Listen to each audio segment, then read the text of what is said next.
Hey guys, welcome back. I'm Chris Host. I'm Isaiah Ost, and this is the Aos-to-Aos podcast.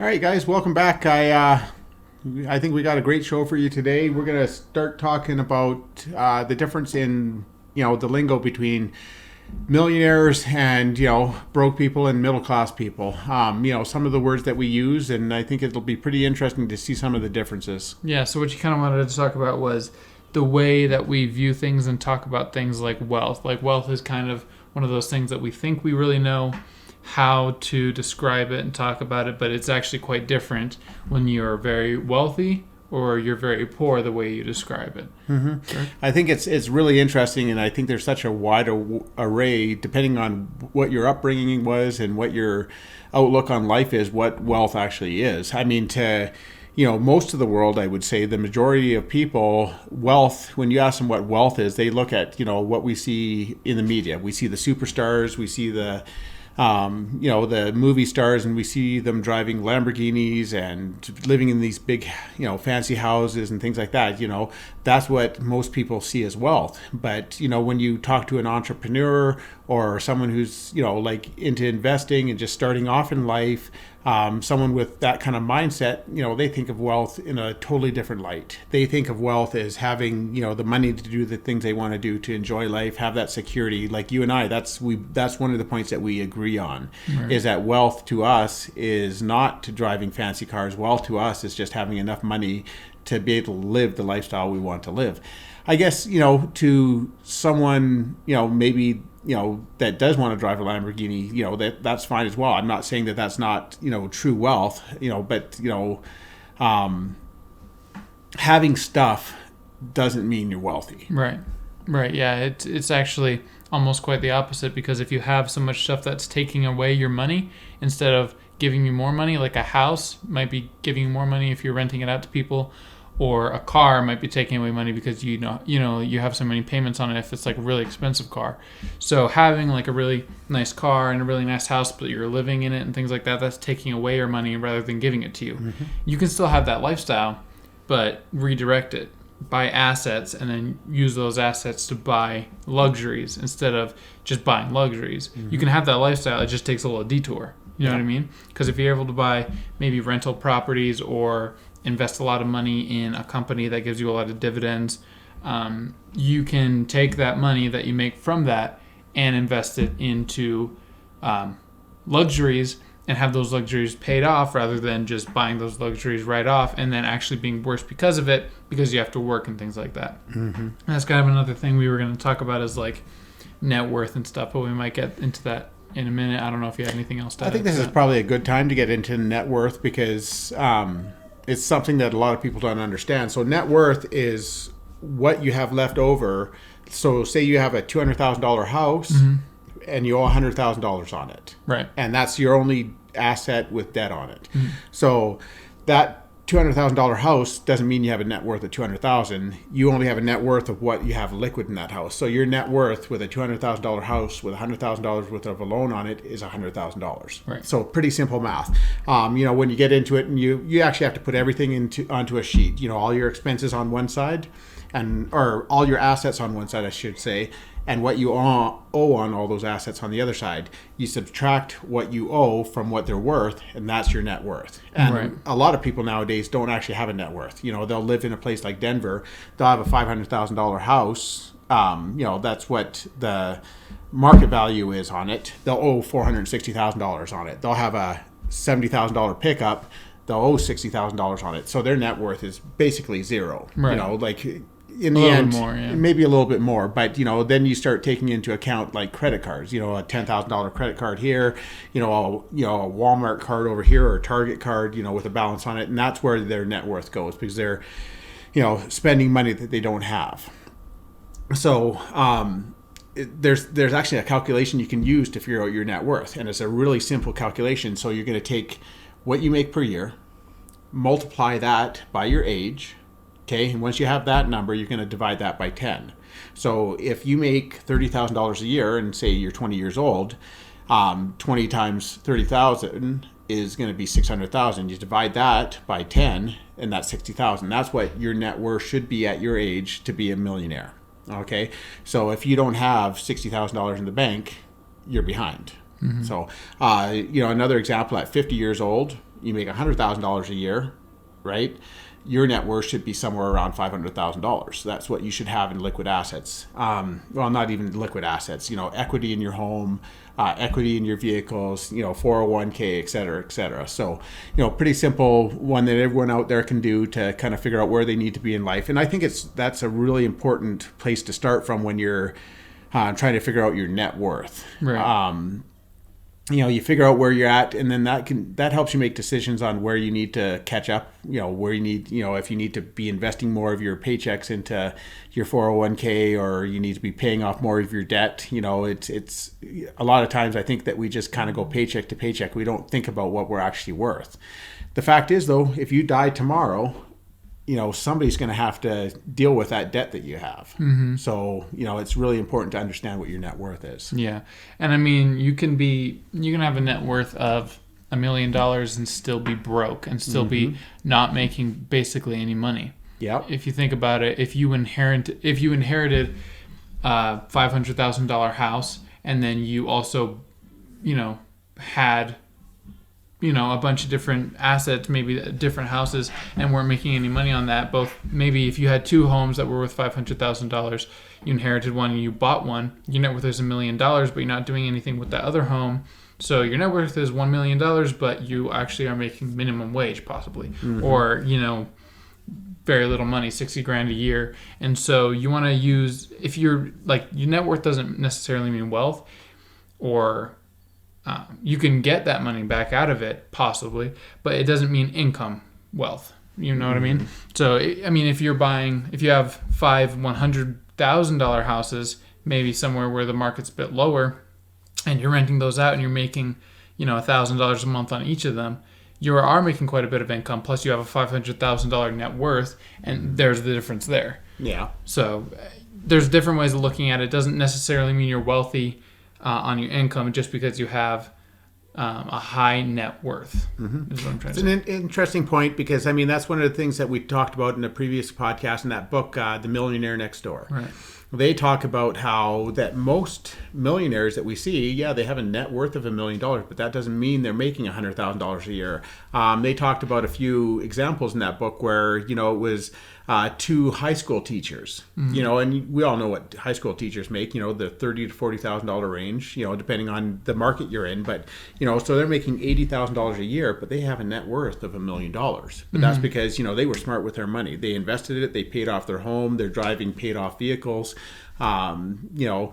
So yeah, absolutely. If you have $1 million in the bank, doesn't mean you're, making that much money. Right. It just means either you were really smart with your money, maybe you inherited some of it, but that's just what you're worth. So right. That takes it to another level after that. If you decide that you want to use your net worth to your advantage, and maybe start another business or invest in real estate, stuff like that, that's a whole nother world. Yeah. Or you could always cash out too and have that money in the bank, but what's that really doing for you? You know what I mean? Like if you sell $500,000 home, you might have around $500,000, maybe less because of taxes and things like that. But if you sell a $500,000 home, you can have that money, but what's that really doing for you besides sitting in a bank, and then you don't have a house? You might be paying rent or something like that. But yeah, that's just one thing we were mentioning, is net worth is not what really it seems. Like if people look up Bill Gates' net worth, it's in like the 40 billion, I believe, or something like that. He doesn't actually make that much money a year or have that much money in the bank. That's just really how much he is worth because of what he owns in Microsoft and whatever different kind of investments that he has, his house, you know what I mean? Things like that. Same thing with like Jeff Bezos. He only owns 16% of Amazon, or 16, I believe it's 16, and he's worth about $100 billion. But that's not his income, that's his net worth, because he owns a small fraction, not actually small, a fraction of Amazon, which is worth about, I think, $1 trillion right now. Probably not right now because of the market, but but before this all happened, it was about $1 trillion. So. Absolutely. Another thing that we can talk about, needs versus wants. Right. That's a big one for me. I think that's one of the things that separates the wealthy from the lower and middle class. A wealthy person, the reason they're wealthy and a lot of times is because they know the difference between a need and a want. Right. Okay. We all want to buy, our dream car. Right. Everyone pretty much has a dream car that says, this is the car I want to buy eventually in my life. Or, some people call it the retirement car, whatever it is, that's something that you want, right? A lot of people nowadays, they buy that car early in life because, that's what they want. And they kind of, I need a car anyway, might as well buy what I want. Right. There's such a mix in the words, the terminology of needs and wants. I need a bigger TV because this one's getting old. Well, no, you don't need a bigger TV. This one still works. You just want a bigger TV. Yeah. It's a terminology. I think that the majority of people that use the word need are the people that don't have money. Because they like to use that word because it justifies their spending. Right. I needed to get this hair curler because my other one, wasn't working properly, or I need to get this, dish set because I didn't look, my other ones weren't big enough. There's all these kind of excuses that we in the lower and middle class use to justify our spending. Right. Where the people in the upper class, the wealthy people, they don't do that. They know what they need, and that's why they're wealthy, because instead of going out and buying a second set of dishes, they use the ones they have because they still work. Right. Same with the TV. I guess like Warren Buffett's a good example of that. Mm-hmm. Okay. He bought the same house in 1968 that he still lives in today. Of course, he's upgraded it, added some features and stuff like that. But he realized that he doesn't need a bigger house. That house has everything he, needs to survive in. It's got bedrooms, it's got a kitchen, it's got a living room. What else does he need? Okay, he wants it to be a little bit nicer, so he improves it a little bit, but he doesn't need to go out and buy a $5 million house. You go out and buy a $5 million house with a huge yard, well, all of a sudden you're going to need a landscaper. Right. And a pool boy and, probably some cleaning staff, and you're going to need, maintenance done every year, and it's going to be too much for one person to handle. So you're going to need to hire somebody. It's like, you just have to get out of that mindset of thinking that you need this bigger stuff. I mean, of course, there's nothing wrong with wanting that bigger stuff, but if you want it, you're going to have to put the work in or the extra money into it. So, yeah. And that's why, you want to invest in assets that can fund your liabilities. So if you want a really big house, buy more assets so that you can actually fund that. And hopefully there are things like real estate, stocks and things like that pay dividends that can actually, that aren't your income where it's volatile. Like, you can lose your job tomorrow, and if all your income comes from that, there's your income. And if you have house payments, you're in a big mess now. Whereas if you invested in real estate and things like that, and you have a bunch of different sources of income, if you lose your job, you'll be just fine because your assets can pay for your liabilities. Mm-hmm. So you'll be just fine. I think that, using different terminology, like I want this, can help you, like you said, because people use need as a big thing. So they say, I need a new laptop, I need to do this, I need to do that. But if they say, I want this, that might change it in their mind to not be as urgent and to be able to buy later on once they have more money. So if you save up for a new laptop and you're able to buy it twice, you have the money to buy it twice, then you can do that. You know what I mean? Mm-hmm. So you can buy your wants after you're able to buy them twice, or after you're able to take care of what you have. So if you have a bunch of debt, maybe don't buy, a new car, new Xbox. You know what I mean? Maybe don't buy these wants until you take care of your needs. And what you need to do is take care of, debt, whatever you have to take care of and things like that. Your family, you know what I mean? And until you kind of change that language, you might not be able to do that. You might not be able to break down that psychological barrier between a need and a want, because you don't really understand what a need and a want is. Mm-hmm. Like I think you were mentioning before, you could spend $300 on groceries, and $200 of that is junk that you don't actually need, but you put it into the grocery category, and you're losing money every month, and you're maybe using credit cards to hold yourself over because you're putting that in the need category and in the grocery category, and you don't actually realize that you actually need to spend $100, and you might be just fine, and you might be able to save a couple $100 each month instead of losing all that.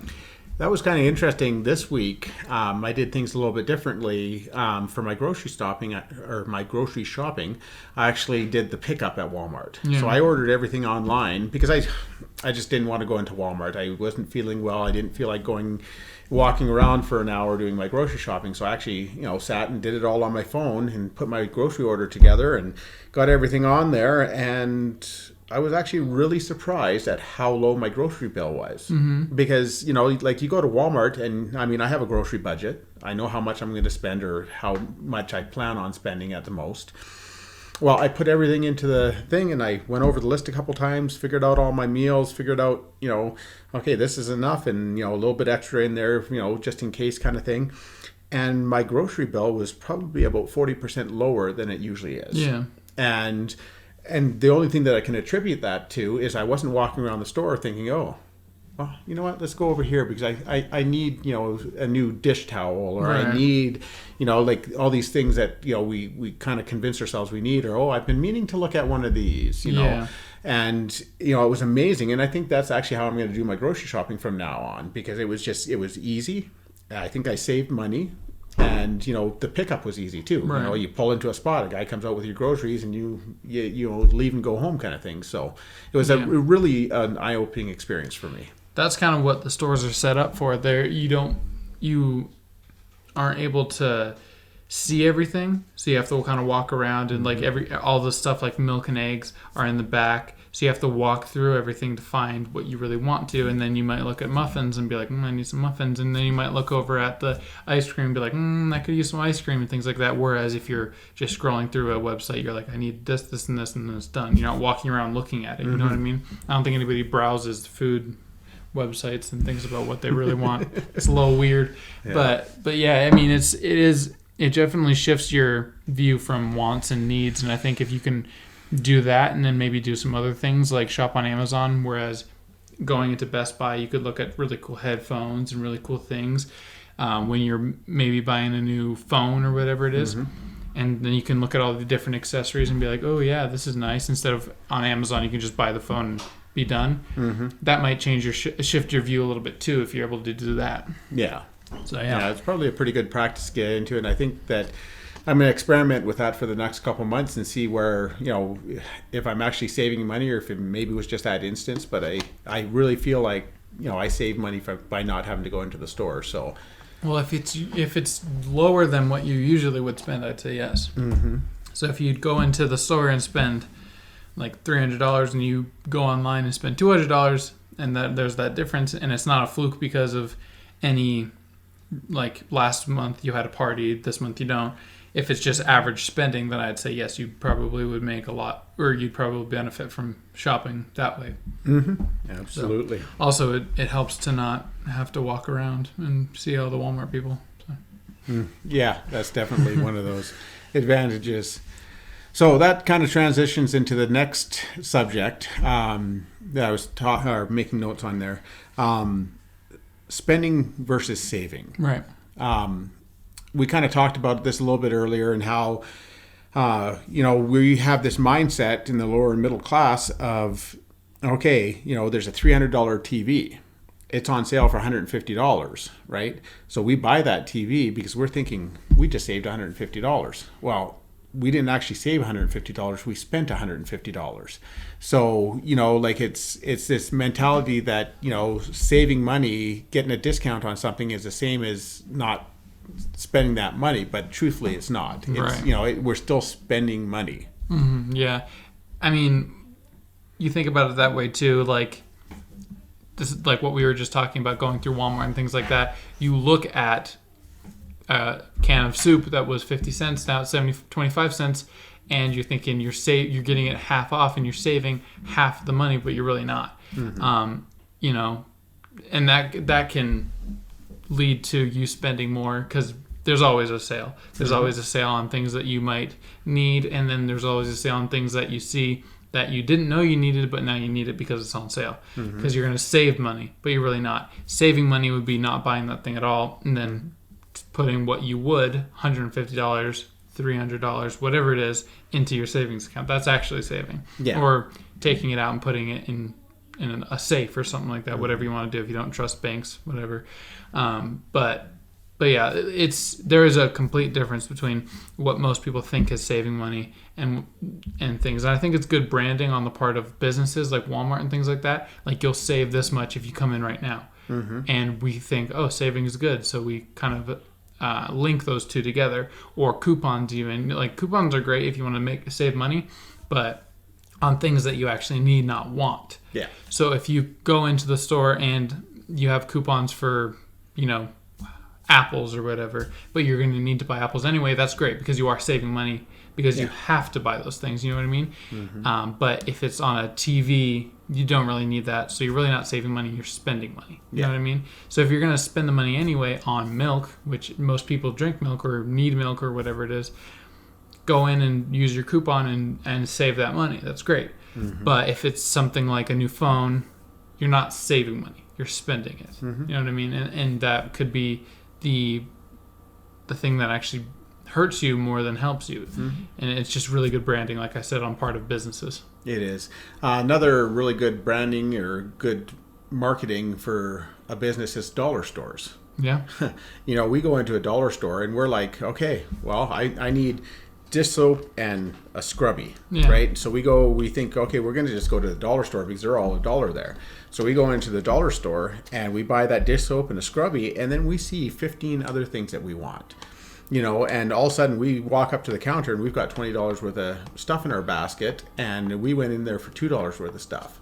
We think that we're saving money. We're getting all this stuff, and we're, not, at Walmart, this would have cost me $30 or $35, We kind of have this mentality that, if we're spending less on an item, then we're actually saving money, which, obviously is not the truth. Like you say, if you actually take that extra money that you saved and put it into an account, then you're actually saving it because it's still there. Right. But in the end, we're just spending money. And it's interesting how stores market towards people with that kind of mentality. Yeah, it's almost like we're being trained to think of saving as a different thing. It's not a wonder that people nowadays don't have savings. They're not taught. In schools we're not taught about savings.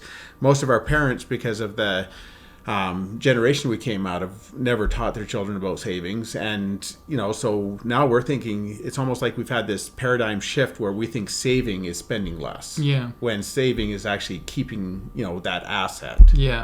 That's an interesting point. Like, you were going to spend $2 and instead you spent $20, but it's saving when it's really not. You're losing that amount where you would have kept that amount.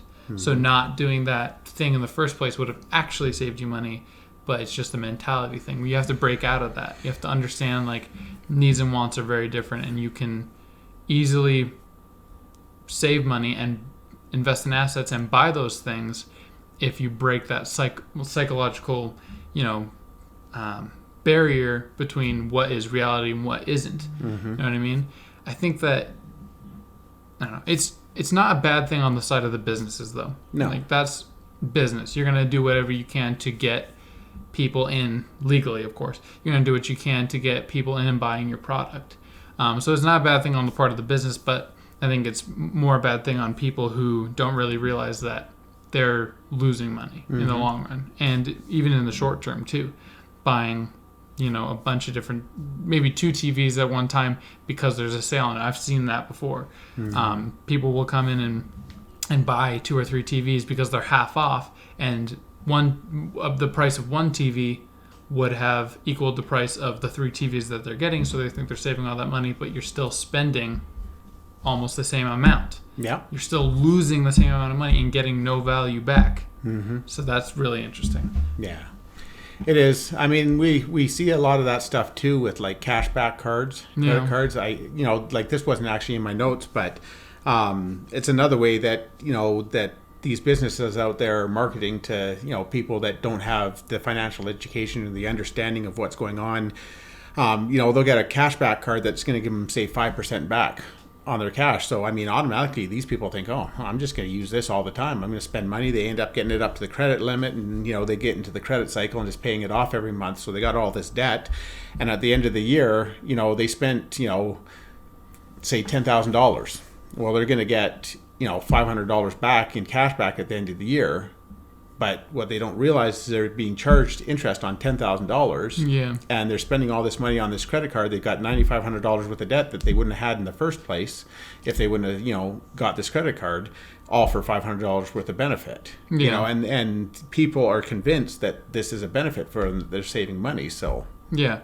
And it's also interesting to look at, like, when you're buying a house, if you do a 30-year fixed rate mortgage, you're going to be spending less money a month, but then since you have your interest on it, you're going to actually spend more.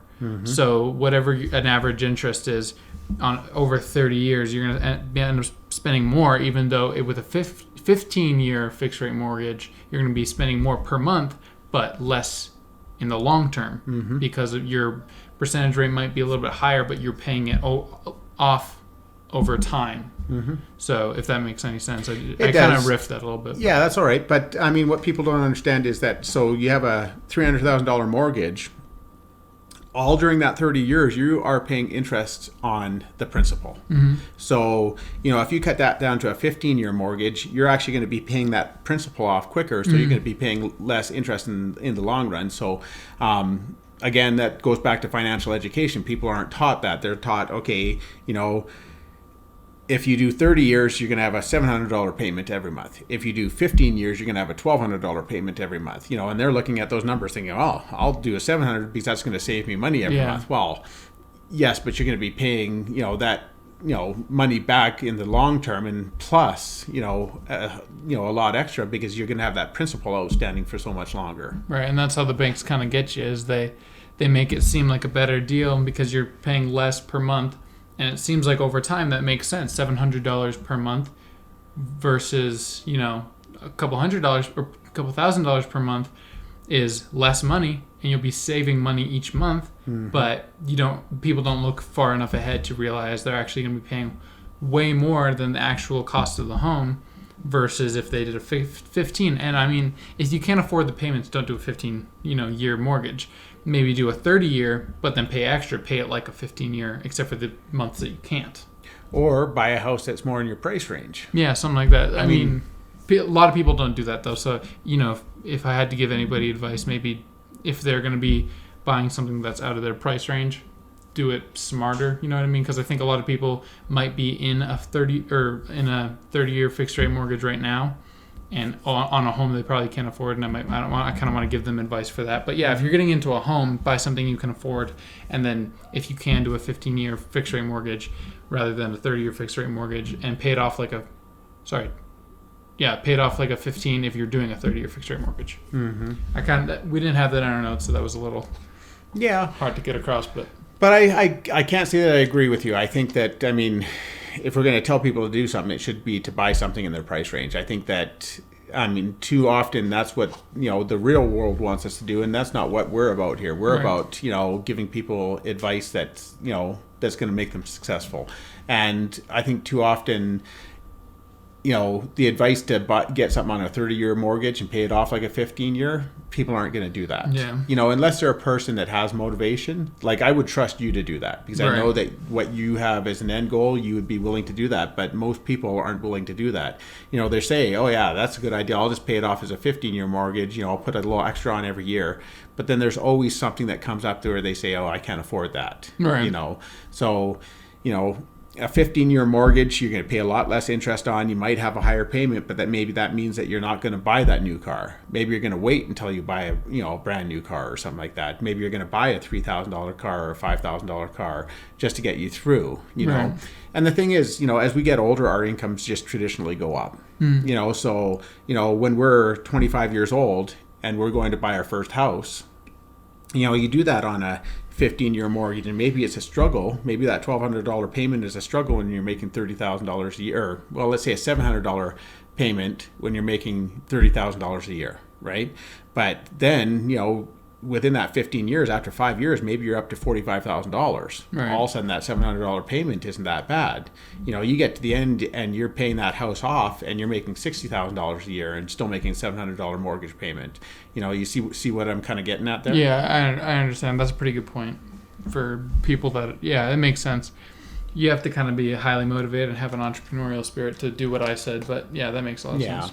But I understand. I mean, that's what makes sense to you, just to kind of get the best of both worlds. But for the most people, that's why most people aren't successful, is because they don't have that kind of mentality. Yeah, that makes sense. All right. And so, so I mean, the next thing that we have to talk about really is broke versus frugal, and what we really mean by that is, if you see somebody at the store spending a lot less than they could, you see these people who are actually poor loading up their carts, buying all this stuff, and they're probably actually paying credit cards with that. And then you see some people just getting the bare minimum, spending less, using coupons, you know what I mean? And usually a lot of those people are not necessarily wealthy, but they're just frugal and they're good with their money. And in the long term, they might be wealthy, or they are millionaires or billionaires or whatever it is. And that's one misconception, is that you think that people who are spending a lot of money are the wealthy ones. A lot of people, not, usually poor people think this. People that are spending a lot of money are the wealthy ones, and the people that aren't spending a lot of money are the poor ones, but they're actually frugal and probably more wealthy than those people. Mm-hmm. So, yeah, I think that's an interesting perception. Like we were talking earlier about, like, Warren Buffett. Right. He drives a mid-90s Mercedes. He would probably go into Wendy's, because it's cheap. And he would probably even have a coupon with him. Right. And if you didn't know who Warren Buffett is, you see this older guy going in there wearing a business suit, driving a mid-90s Mercedes, you're thinking, he's an insurance salesman or something like that. Maybe, not wealthy at all, just a blue-collar worker kind of thing. But the truth is, I mean, he's worth $85 billion. Right. That's kind of, he's a really good example of what where our perception of frugal people is skewed. We think that if you're frugal, it's because you don't have the money. But the truth is that most millionaires, I think it was like in the Millionaire Next Door, they talked about it, and I think it was about 60% of millionaires actually clip coupons. Yeah. 60%, it was right around the same number, 60% or so, that actually did their own grocery shopping. Right. Maybe that one was higher. I think that one was actually higher, that actually do their own grocery shopping. Millionaires actually spend on average 10 to 20% less on groceries than broke people. Mm-hmm. Which is a really interesting thing. You think that, if they had the money, they'd be buying the stuff, that they wanted. They'd be going out and buying the better quality of everything and not worrying about coupons and stuff like that. Well, no, that's why they're millionaires, is because they're actually smart with their money. So I think that being frugal is one of those words that has kind of a negative connotation. Right. You think of them as cheapskates. Yeah. There's other words that you could use there, but I think cheapskate is kind of a good word. They're looking for the good deals on their groceries, and when they're shopping for a car, they're looking for the big discounts and things like that. It's not because they're cheap; it's because they value their money. They worked hard for that money, and they want to keep as much of it in their pockets as they want. Where a broke person, they look from a different perspective. They want, I think that's a big reason why, like you mentioned, you see people that have no money going in there and they load up their grocery carts with everything, and their kids have all the name brand cereals, and they've got Coca-Cola in there instead of the store brand of pop, and things like that. They do that, I think, because it's the only thing they really have control over. Mm-hmm. They can't go out and buy a Mercedes, but hey, they can buy Coca-Cola because it tastes so much better than the store brand. Right. It's I think that it's an area where they can actually feel like, they're not broke. You get what I mean? Yeah, I understand. It's like, cars and things like that. I know a dude who's in so much debt, he bought a truck, Mustang, he has all this stuff, and it's like, dude, come on, you know what I mean? Like, you could save so much money by buying used cars and save whatever monthly payments you're making on that thing. I'm sure they're high. And when I'm driving around and I see a dude in a Ferrari, I used to think that guy's probably rich. Now I think that guy's probably broke. Mm-hmm. And I look at the guy in the Honda who's well dressed and just goes to Walmart to shop or whatever, and I look at that guy and think he's probably a millionaire. You know what I mean? Because that's usually what it is. People don't. I wanted to mention this real quick. Is Warren Buffett took Bill Gates out to dinner, and he brought him to McDonald's and paid for it with coupons. Isn't that interesting? Like, yeah, collectively they're worth more than anybody else in the world, and they use coupons to pay for their meals. And I think that's crazy because, like, a poor person would walk into the same McDonald's at the same time and spend so much money, and they're probably rocking Nike, and they have Oakleys on, you know what I mean, and they have Gucci and all this kind of stuff, and they probably rolled up in a brand new Range Rover or something like that, you know what I mean, and they look so rich. Whereas Warren Buffett and Bill Gates rolling up in a mid-90s, what is it, a Cadillac, mid-90s, whatever Warren Buffett drives. I thought it was a Mercedes. It could be a Cadillac. Actually, I think you might be right. Whatever it is, a Mercedes, rolling up a mid-90s Mercedes, getting out in probably not name brand clothing, or if it is, it's low name brand, whatever it is, and paying for their meal in coupons. If you look at those two and ask an average person who's richer, and you don't know who Bill Gates and Warren Buffett is, they'd say, oh, this person, because they got a Range Rover, they got Nike, you know what I mean, they got Gucci, they're buying 12 Big Macs, they're buying their friends Big Macs, you know what I mean, and they just rolled up in a crap car with coupons and things like that. But the truth is that those people could buy the other people's lives 30 times over and still have like $90 billion. Isn't that crazy? Yeah. Like the amount of misconceptions that the average person has about wealth is actually hurting them more than helping them, because they want to strive for the Range Rover. So as soon as they make a little extra money, they put that towards a new car or a new house or new clothes, or spending more money on food or whatever it is, and it just ends up being worse for them. If Bill Gates wanted a Range Rover or even a Lamborghini, he could pay for it and still be super, super wealthy. So if those same people who rolled up in a Range Rover decided to just invest in real estate, a business, did all this other things, they could have the same lifestyle while making a lot of money. You know what I mean? But they don't do that. That's my rant. Yeah. Sorry, I went off a lot. Back to one point you made there about clothing. Do you know how much the average millionaire spends on a suit? Probably, I'd say a couple $100. Well, you'd be in that ballpark. The most 80% of millionaires, the most they actually spent on a suit was $400. Yeah. The average was actually, for I think 50% of them, was about $200. Yeah. And they bought them off the rack. This wasn't tailored suits or anything like that. It was an off the rack suit, and the most any of them ever spent was $400. I think the most it spent there was like 10% that ever spent over $500 on a suit, and another 5% that spent maybe over $1,000 on a suit. And I think there was only about 1% that spent like $3,000 or more. But we think of millionaires and we think that they're all spending like this crazy amount of money. Yeah. When I bought my suit that I wore to the wedding, you saw it. No one else knows what it is. I think I spent less than $100, to be honest with you, because the jacket and the pants costed me the most. The tie I bought from a secondhand store, and then the shirt I got from Ross. So I spent barely any money on the suit, and it looked awesome on me. And most people will spend so much money on a tailored suit and look great, but also spent average $4,000, $2,000 to $4,000, whatever it is. And I think that's crazy. Yeah. The amount of money that people spend to look good when you could just do a little extra work and look great for not even half the price, not even a quarter of the price. Yeah. I think the thing is that most people don't want to shop around. Yeah. So they're going to, they're going to walk into the store that they're most familiar with, or the one that, their friend said was a, shop that they have to go to, and that's where they're going to buy their stuff.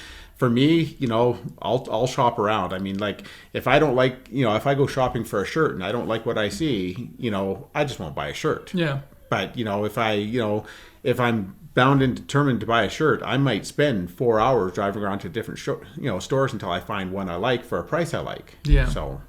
Yeah, it's been a long time since I've bought any clothes, actually. I think I haven't bought clothes for close to a year. Anything, because I don't grow anymore. I'm at that age where I don't really grow anymore, and I don't have to buy anything else because I have pajama pants, jeans, sweatpants, shirts, things like that. And, if I'm going out to an event, I think the last time I bought clothes was the suit, but that was a little bit of money and I had to because it was the wedding, you know what I mean? So I save a lot of money there, whereas a lot of people would go out and spend so much money looking great and their bank accounts are suffering because of it. So, but yeah. Well, I kind of hope that what we talked about today kind of hits home with a few people, talking about the different ways of the different perceptions of some of the words we use, when we're talking about wealthy people. It was really eye-opening to me when you start listening to some of these books and stuff and starting to understand what these words actually mean and what we're taught by society about what they actually mean. Yeah, I think what's interesting about society is society was made to keep people, I wouldn't say under their heel because that sounds evil. I don't think it was meant to be that way.